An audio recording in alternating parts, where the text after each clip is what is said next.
আসসালামু আলাইকুম সবাইকে। কেমন আছেন সবাই? আশা রাখছি আল্লাহর অশেষ রহমতে সবাই অনেক বেশি ভালো আছেন, সুস্থ আছেন। এই প্রত্যাশা, এই শুভকামনায় আপনাদের সবাইকে আকন্দ হোমস ডায়েরির আরও একটি নতুন ভিডিও দেখার জন্য ওয়েলকাম জানাচ্ছি। আজকের ভিডিওটা সকাল সকাল টেবিল গুছানো দিয়ে শুরু করলাম। দেখা যায় জাহিন যদি আমার আগে উঠে যায় সেইখানেই পড়ে, তো সেই ক্ষেত্রে টেবিলটা আর গুছানোর ওভাবে সুযোগ হয় না। যেহেতু সে এখন ডাইনিংয়েই পড়ে, সকাল হোক রাত হোক সবসময় এখানেই পড়ে। ওর জন্য সুবিধা হয়, যেহেতু ডাইনিং এরিয়াটা ডাইনিং টেবিলটা বড়, তো বই ছড়িয়ে ছিটিয়ে পড়তে তার জন্য বেশ ভালোই হয়। তো সকালবেলা দেখা যায় নাস্তা যখন করে তখন আবার সব কিছু সরাইতে হয়, তো ভাবলাম ও এখনও উঠে নাই, টেবিলটাকে একটু মুছে নেই। আর ওর পড়ার জন্য যখন টেবিলটা মেসি থাকে, টেবিলটা গুছাতে যাই, বেশিরভাগ সময় বাদামের খোসাই পাই। দেখা যায় ও পড়তে থাকে আর আপনাদের ভাইয়া বাদাম খেতে খেতেই গল্প করতে থাকে। তো ফ্যান ছাড়া থাকলে যেটা হয়, খোসা একদম ছড়ায় ছিটায় থাকে। আচ্ছা, আজকে হয়তো বা আমার ভয়েসটা একটু অন্যরকম শোনা যেতে পারে, আসলে গলাটা অনেক বেশি বসা, তো ওই অবস্থাতেই ভয়েস ওভার করছি। তো অফ ক্যামেরায় আপনাদের ভাইয়া নাস্তা দিয়ে দিয়েছি, কমন নাস্তা যেটা সেটাই দিয়েছি। তো এখন বাচ্চাদের জন্য চা বানাচ্ছি, অনেক দিন পর চা বানাচ্ছি। বাসায় ইদানিং দুধ চাটা একদমই বানানো হচ্ছে না, তার কারণ আমি 90 দিনের একটা টার্গেট নিয়েছি যে এই 90 দিন আর দুধ চা খাবো না। তো অনেক সময় হয় কি, ওদেরকে চা দিতে যে একটু টেস্ট করা, বা অনেক সময় চা হয়তো বা একটু বেশি রয়ে গেলো, সেটা ফেলতে ইচ্ছা করে না। তো সব কিছু মিলে ওদের নাস্তার অন্য বিকল্প করে আমি চাটা অফ রেখেছি। ব্ল্যাক টি খাওয়া হয় বা ওদেরকে ওভাবে করে লাল চা দেওয়া হয়, কিন্তু দুধ চাটা অনেক দিন পরেই করছি। আলহামদুলিল্লাহ প্রায় ২ মাস হয়ে যাচ্ছে যে আমি দুধ চাটা মেনটেন করতে পারছি। আসলে যে কোনো একটা খাবার হুট করে চাইলে বাদ দেওয়া যায় না। সপ্তাহে ১ দিন বা ২ সপ্তাহে ১ দিন ওভাবে করে তো খেতাম। এবার লম্বা একটা টার্গেট। তারপরেও ঈদের দিন আমি যখন আমার বাবার বাড়ি গিয়েছিলাম, ওইদিন একটু খেয়ে নিয়েছিলাম। তো এইজন্য মানে খুব বেশি চেষ্টা করছি যেন দুধ চাটা বাসায় বানানো না হয়। তো ফাউজি বুড়ি ওইদিন বলতেছিল যে আম্মু অনেক দিন ধরে দুধ চা দিয়ে বিস্কিট খাওয়া হয় না, তো ভাবলাম যে আজকে সকালে এটাই দিয়ে দিই। অনেক আপু ভাইয়েরাই আমার চ্যানেলে নতুন, তো অনেকে হয়তো বা জানেন, অনেকেই জানেন না। আমি চেষ্টা করি সপ্তাহে ২টা ভিডিও দেওয়ার, মঙ্গলবার এবং শুক্রবার সন্ধ্যে ৭টার মধ্যে। তো গতকালকে তো ভিডিও দিতে পারি নাই, গতকালকের ভিডিওই আজকে পাবলিশড হবে। আসলে বিজনেস পারপাস তো একটা ব্যস্ততা থাকে, তারপরেও দেখা যায় অনেক সময় ভিডিও রেডি থাকা সত্ত্বেও দেওয়া হয়ে ওঠে না। যেমন কালকেও ভিডিওটা একদম পুরো এডিট করা কমপ্লিট, কিন্তু ভয়েস ওভারের অভাবে ভিডিওটা আর পাবলিশ করতে পারি নাই। তো যাই হোক, সকাল সকাল নাস্তা পর্ব শেষে কিচেনটা ক্লিন করে নিচ্ছি। তো রান্না শেষে তো আমি কাউন্টার টপের এই সাইডে খাবারগুলো রাখি, তো এই পাশটা দেখলাম যে অনেক বেশি নোংরা হয়েছে। কিছুদিন আগেই তো আমি শেফালিকে দিয়ে ক্লিন করিয়েছি, এখন মনে হচ্ছে আবারও সব জিনিস সরিয়ে আবারও কিছু জিনিস ছাঁটাই বাটাই করা লাগবে। যখন নতুনভাবে গুছানো হয় কিছুদিন খুব ভালো যায়, কিছুদিন পর মনে হয় যেন কতদিন কিচেনে হাত দেওয়া হয় নাই। তো প্রথমে আমি একটা শুকনা কাপড় দিয়ে তারপরে মুছে নিয়েছি। দেন একটা ভিজা ন্যাকড়া আমি ডিটারজেন্টের মধ্যে হালকা কুসুম গরম পানি দিয়ে সুন্দর মতো একটু সোপ করে নিয়ে সেটা দিয়ে আবারও একটু মুছে নিচ্ছি। দেন আবারও শুকনা কাপড় দিয়ে মুছে নিব। এখানে আমি একটা সুতি কাপড়, যেটা কিচেনে মোছামুছির জন্য টুকরো করে নিয়েছি। এই কাপড়টা খুবই সফট। কিচেনে মোছার ক্ষেত্রে দেখবেন কিছু ন্যাকড়া থাকে যেগুলো দিয়ে মুছতে খুব আরাম, দেখতে অতটা সুন্দর না। তো আমার এই কাপড়ের টুকরোগুলি এরকম। তো মোছা শেষে আমি যার যার জায়গা মতো জিনিসগুলো রেখে দিচ্ছি।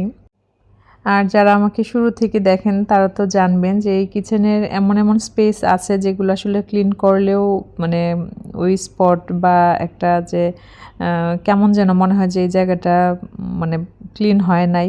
তো ওই ভাবটা কিন্তু থেকেই যায়, বিশেষ করে যে এই সাইডগুলো, চুলার একটা সাইড আর সিঙ্ক এরিয়া। তো যেটা যেভাবে আছে ওইটাকেই জাস্ট একটু ক্লিন রাখার চেষ্টা আর কি।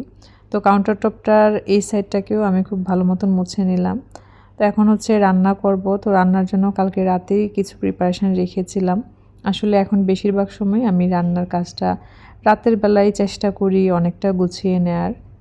যেমন সাপ্তাহিক মেনুটা সবসময় তো আর রেডি করা সম্ভব হয় না, সেক্ষেত্রে আগের দিন, এটা আসলে আমরা কম বেশি সবাই করি, তো আমিও করি যে পরের দিন কি রান্না করব সেটা যদি একটু ঠিকঠাক থাকে, তাহলে আগের দিন যদি সুযোগ থাকে প্রিপারেশান নেওয়ার, নিয়ে নিলে রান্নাটা অনেক সহজ হয়ে যায়। তো সকালবেলা একদম সকাল সকাল যদি রান্না শেষ না হয় সেক্ষেত্রেও মনে হয় যেন রান্নাতেই দিন চলে যায়। এজন্য আগের দিন রাতের বেলা বা সন্ধ্যার দিকে যখনই সুযোগ হয় একটু রান্নার কাজটা করে রাখি। আর এখন তো আমি অনেক কাজের ক্ষেত্রেই আমার যে হেল্পিং হ্যান্ড ওর হেল্প নেই, বিশেষ করে কুটাকাটির ব্যাপারে। যেমন গতকালকে সেই পেঁয়াজ কুচি, তারপর হচ্ছে পাটপাতা ওগুলি সুন্দর মতো গুছিয়ে রেখে গিয়েছিল। যার কারণে কিন্তু আমি এখন অল্প সময়ে রান্নাটা করে নিতে পারবো।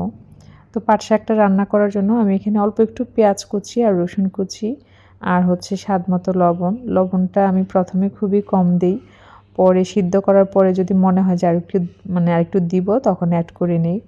তো এখন এইভাবে ঢাকনা খোলা রেখেই শাকটাকে সিদ্ধ করে নিব। পাট শাকটা কিন্তু এক এক অঞ্চলে এক একভাবে রান্না করা হয়। আমরা বেশিরভাগ সময় এটা ঝরঝরে করেই রান্না করি। মানে অতটা ঝরঝরে না হলেও একদম মানে শুকনা শুকনা থাকবে ওরকম। কিন্তু সিলেটে এটাকে একটু ঝুলঝুল করে রান্না করে। তো আসলে খেতেও ভিন্ন হয়, আবার রান্নার মানে প্রসেসিংটাও ভিন্ন থাকে। সিলেটে তো এটাকে নালি শাক বলে। আমাদের আঞ্চলিক ভাষায় বলে হচ্ছে নাইল্যের শাক। তো পাট শাকটা সিদ্ধ বসিয়ে এখন আমি রান্নার বাকি কাজগুলোও গুছিয়ে নিব। এখানে হচ্ছে আমি পটল ভাজা করব, তার জন্য গতকালকেই পটলগুলো ছুলে রেখেছিলাম। পটল আর করল্লাগুলো দেখবেন যে ২ দিন থাকলে কেমন যেন একটা মানে ভিতরে লাল হয়ে যায়। তো পটল দেখেছি যদি একটু ছুলে রাখা যায় সেক্ষেত্রে তাও একটু ভালো থাকে। তো আমি চেষ্টা করি পটল আনার পরেই মানে সাথে সাথে না হলেও ওই দিনের জন্য ছুলে রাখি। ছুলে রাখলে আমি দেখেছি মিনিমাম ৫ দিন ভালো থাকে। তা না হয় কেমন যেন হয়ে যায়, ওটা আর খাওয়ার উপযোগী থাকে না। মানে বেশিরভাগ সময় দেখা যায় পটল বা করল্লা একটু লেটে যদি রান্না করা হয় বেশিরভাগ সময় নষ্ট হয়ে যায়। তো যাই হোক, এখানে আমি পটলগুলো সুন্দর মতো কেটে নিয়েছি ভাজির জন্য যেভাবে আর কি করা হয়। তো এখন আমি সব মশলা একে একে উঠিয়ে নেব। আমরা কম বেশি সবাই এটা জানি যে রান্নার আগে যদি সব কিছু গুছিয়ে নিয়ে রান্নাটা করা যায় খুব অল্প সময়ে রান্না হয়। আবার এটাও সত্যি মানে কিছু রান্না থাকে যে অনেক বেশি লেট হয়, তো সব একসাথে গুছিয়ে নিলে সেক্ষেত্রে আরও লেট হয়ে যায়। যেমন গরুর মাংস রান্না থাকলে হয়তো বা মাংসটা বসিয়ে দিয়ে বাদবাকি প্রসেসিংগুলো করতে গেলে ওগুলি করতে করতে গরুর মাংসটা হয়ে যায়। তো ওই জন্য আমি আগে শাকটা বসিয়ে দিয়েছি যে শাক হতে হতে আমার এই কাজগুলো হয়ে যাবে। ইদানিং বেশিরভাগ সময় আমি একটা রান্না বসিয়ে আরেকটা রান্নার প্রস্তুতি নেই। তো এভাবে করে আসলে রান্নার কাজগুলো করি। অনেকদিন ধরে আপুদের কমেন্টস পড়া হয় না। ইনশাল্লাহ এখন থেকে চেষ্টা করব প্রতি ভিডিওতেই কোনো না কোনো আপুর কমেন্টস পড়ার। আমার লাস্ট ব্লগ ভিডিওতে জানতে চেয়েছিলাম যে নতুন আপু যারা আছেন বা প্রথমবারের মতো দেখছেন আমাকে কমেন্টস করতে কে কোথা থেকে দেখছেন। তো শাহনাজ ইসলাম আইডি থেকে আপু লিখেছিলেন আপু ঢাকা থেকে দেখছেন। নাসরিন রহমান আপু আছেন। তো অনেক আপুরাই আছেন ঢাকা থেকে দেখেন। সবাইকে অসংখ্য ধন্যবাদ। সবসময় আপনাদের প্রতি আমি কৃতজ্ঞ থাকব। তো কথা বলতে বলতে এখানে কিন্তু আমি কাজগুলো করে নিচ্ছি। তো রান্নার এক ফাঁকে আপনাদের ভাইয়ার খাবার দিয়ে দিয়েছিলাম। তো এখন হচ্ছে আমি একই সার্ভিং ডিশে হচ্ছে সার্ভ করে নিচ্ছি। আলাদা করে ২ টা জিনিস মাখাবো না, যেহেতু ২ টাই শুকনা জাতীয় খাবার। তো পাট শাকটা আমি অফ ক্যামেরায় হচ্ছে বাগার দিয়ে নিয়েছিলাম। জাস্ট পেঁয়াজ আর রসুন দিয়ে। আজকে শুকনা মরিচ ছিল না। শাকের সাথে আসলে শুকনা মরিচ না হলে যেন জমে না। তো শাক আর পটল ভাজিটা হয়ে যাওয়ার পর আমি এক চুলায় ডাল বসিয়েছিলাম, আরেক চুলায় হচ্ছে ডিম সিদ্ধ বসিয়েছি। তো এদিকে হচ্ছে ভাবলাম যে টেবিলটা গুছিয়ে নিই। ডিম সিদ্ধ হতে হতে বা ডাল হতে হতে আমি টুকটাক যে কাজগুলো সেগুলো করে নিব। তো এখানে কিন্তু দৌড়ের উপর আবার আমার হেল্পিং হ্যান্ডকে দিয়ে যে কাজগুলো করাবো সেগুলো একটু লিখে নিয়েছি। রান্নার ফাঁকে ফাঁকে যেমন টুকটাক কিছু কাজ থাকে, আবার একটু একটু করে জমতে জমতে মানে রান্নার পাশাপাশি ধুতে ধুতে একসাথে অনেকগুলো জমেও যায়। তো এই যে আবারও কিন্তু সেই মানে সুরেগের উপর আমাকে জিনিস রাখতে হচ্ছে।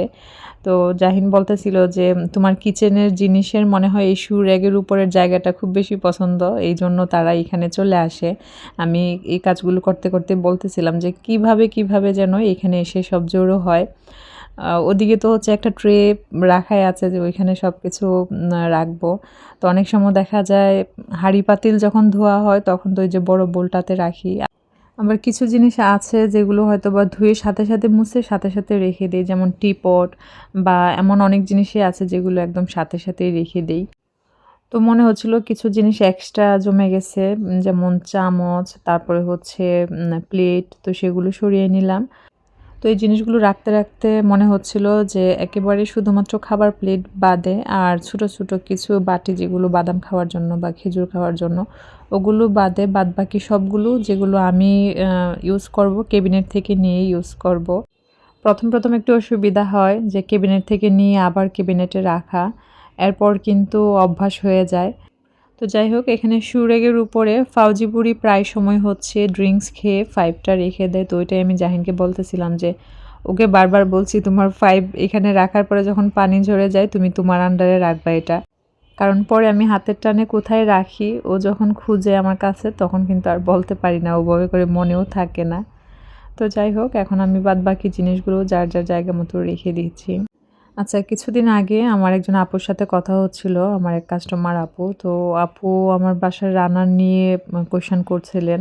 যদিও আপুকে আমি বলেছি, তো আবারও বলছি, আসলে আমার এই সুন্দর সুন্দর রান্নাগুলো কিন্তু আমি ওয়ার উইথ শিমুল পেজ থেকেই নিয়েছি। আমার কাছে মনে হয় চাইলেই তো বাসার যে কোনো বড় জিনিস চেঞ্জ করা সম্ভব না, কিন্তু অল্প স্বল্প মানে এই জিনিসগুলো রিজনেবল প্রাইসে কালেক্ট করে রাখলে অনেক সময় একটু লুকটা চেঞ্জ হয়, ভালো লাগে। তো এই জন্য আমি চেষ্টা করি মানে রান্নার কালেক্ট করতে, আমার কাছে খুব ভালো লাগে।